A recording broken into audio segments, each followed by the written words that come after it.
George, how significant a morning was this for whether there's participation for Mystery Angel in the Oaks or not? I think it was sort of 50-50 whether she handles the track, and also the opposition she's going to run against is a big part of the decision that we'll make. But Ben Curtis was very happy with her there.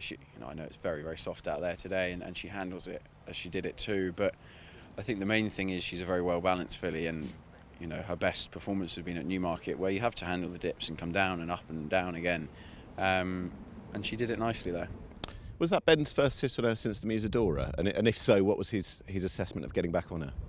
He was delighted with her, and I think there was only 8 or 9 days in between the Pretty Polly and the Musadora, and we've had more than that already, and she's been able to fill up again, and she's a very tough filly, but she puts it all in, so she takes her racing to heart a bit, and on Saturday morning her rider Kyra nearly came off her, so it's probably a good sign that she's coming back to herself, I think. And how did Ben sort of assess what he felt out there, given that obviously Epsom is the reason we're here is because it's such an idiosyncratic track? He was delighted. He certainly wouldn't put me off on what he was saying there. It's a big decision to have to make to supplement, but she's put a few pounds in the pot at the moment, so they could put a bit back in, and I think if she's able to finish in the first half, she sort of almost pays the supplementary back, and if it were to be a small field, we'd certainly think about giving it a shot. When she won and gave you that landmark success in the Pretty Polly, obviously I remember the interviews afterwards. The Musadora was mooted. She went to the Prix St Allery, which actually I think today, as the time of talking, was considered as well. But have you always had the Oaks in the back of the mind?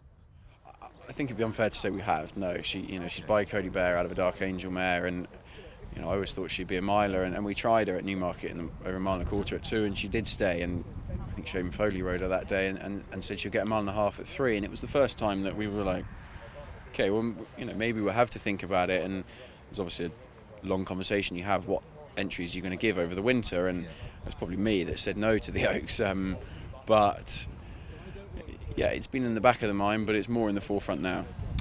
How's this been for you? Because obviously at the time of talking we were saying at Newmarket at the weekend a double, a couple of seconds as well. The two, I mean, if the Oaks was a 2-year-old race, I think you'd win it hands down the way that it's been going. But does there feel like real momentum at the moment in the yard? Everything that you're sending out seems to be running extremely well.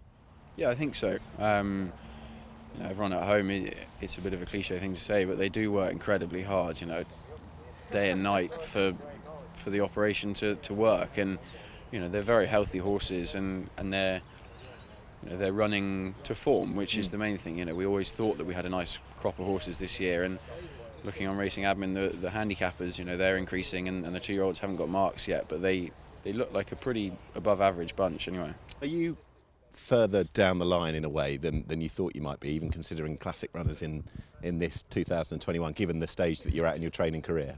Yeah, certainly. I mean, I sort of have to pinch myself to even be here, with a filly who she wouldn't have the pedigree of any of the other horses in the race, and the fact that she's got a 3-figure rating and possibly still improvement to come, it's very special, and credit to everyone at home and everyone that's helped me get here. And you were associated just over your right hand shoulder with Hugo there, I think. Were you in and around when Architecture was running in the Oaks? Yeah. So she obviously ran a huge race, so there is that bit of experience that you've already got with having horses here. Yeah, Hugo drove me down this morning. We watched the Architecture race sort of as we just got here, and she was a very well balanced filly. She was a big filly, but the way Frankie brought her down the hill and she quickened, and I'm not saying that this filly is the same as her. She achieved probably more at the time, but they'd have similarities. Yeah. We wish you the very best of luck, and when's the decision going to be ultimately made, do you think? Well, we don't have to supplement till 6 days out, and we'll keep monitoring her and see how we go, really. Well, really good to see you this morning, and glad she handled the track well. Everything's going extremely well, George, so hope that continues. Thanks for talking to us all. Thanks so much. Cheers.